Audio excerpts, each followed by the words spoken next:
মাত্র 99 টাকায় rice bowl. কি বিশ্বাস হচ্ছে না তো যে 100 টাকারও কমে রাইস বোল পাওয়া যায়? আমারও প্রথমে শুনে বিশ্বাস হচ্ছিল না। তারপর যখন বিশ্বাস হলো তখন ভেবেছিলাম পরিমাণে বোধহয় কম দেয়, কিন্তু আপনি বিশ্বাস করুন একেবারে আপনার ডিনার কমপ্লিট হয়ে যাবে। আমি এতক্ষণ বার্গার কুইনের কথা বলতেছিলাম। সেদিন গিয়েছিলাম আমরা ফ্রেন্ডরা মিলে, তো যাওয়ার পরে এই অফারটা আসলে আমরা ফেসবুক থেকেই জেনে গিয়েছি। তো যাওয়ার পরে গিয়ে দেখলাম যে বেশ পরিমাণও ভালো দিয়েছে এবং খেতেও কিন্তু স্বাদ মোটামুটি ভালো ছিল। আর ভিতরের সাজানো গোছানো পরিবেশটাও অনেক সুন্দর, মানে অ্যারেঞ্জমেন্ট পুরো ভালো ছিল। একটা দোলনা ছিল, তারপর আশেপাশে মানে পুরো পরিবেশটাই সুন্দর, যে আপনার মনে হবে না যে শুধুমাত্র এখানে আমরা খেতে এসেছি, মনে হবে যে উপভোগ করে খেতে এসেছি, এরকম একটা পরিবেশ। সব খাবারই ভালো ছিল, তবে যদিও পরে আমরা পিৎজা নিয়েছিলাম আর পিৎজাটার টেস্ট তেমন ভালো ছিল না। তাই যদি কেউ গিয়ে ওখানে পিৎজা ট্রাই করেন আর বলেন যে আপু আপনি তো রিভিউ দিয়েছিলেন ভালো ভালো ভালো, আমি কিন্তু পিৎজা নিয়ে কোনো রিভিউ দিচ্ছি না। যদিও পিৎজাটা আমাদের ভিডিওতে ইনক্লুড করা হয়েছে কারণ আমরা খেয়েছিলাম, কিন্তু পিৎজাটা তেমন ভালো ছিল না। বাট রাইস বোলের কোয়ালিটি এবং কোয়ান্টিটি দুইটাই আমাদের মনের মতো ছিল।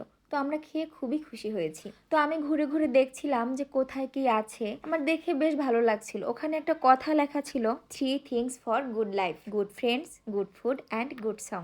ওখানে কিন্তু সবাই ভালো বন্ধুদেরকে নিয়েই যায় এবং নিয়ে গিয়েও কিন্তু ভালো খাবারই খায় এবং কন্টিনিউয়াসলি ওখানে গান বাজতেছিল। বললাম না যে একটা কি সুন্দর একটা পরিবেশ, একদিকে মিউজিক বাজতেছিল, অন্যদিকে ভালো খাবার, অন্যদিকে ভালো ফ্রেন্ডস, মানে আপনার জাস্ট মোমেন্ট জমে যাবে। ওখানে দোলনা ছিল, দোলনায় উঠে আমি অনেকক্ষণ দুলতেছিলাম, দোলনাটাও বেশ ভালো ছিল। এইসব ধরনের দোলনা কিন্তু আজকাল সব ঘরেই মোটামুটি দেখা যায়, যাদের নিজেদের বাড়ি অ্যাটলিস্ট, যদিও যারা ভাড়া বাসায় থাকে তাদের অতখানি স্পেস থাকে না। তবে দোলনাটা খুবই সুন্দর, আমার মনে হচ্ছিল যে এরকম যদি একটা দোলনা আমারও থাকতো। যাই হোক, এসব কথা না বলি। তবে আমি জানি না যে উত্তরাতে বার্গার কুইন আছে কিনা, তবে যদি কেউ পারেন অবশ্যই আপনারা একবারের জন্য বার্গার কুইনে ভিজিট করে আসতে পারেন। যাদের মানে different types of food taste করার ইচ্ছে, ডিফারেন্ট জায়গায় যাওয়ার ইচ্ছে, তাদের জন্য বলছি।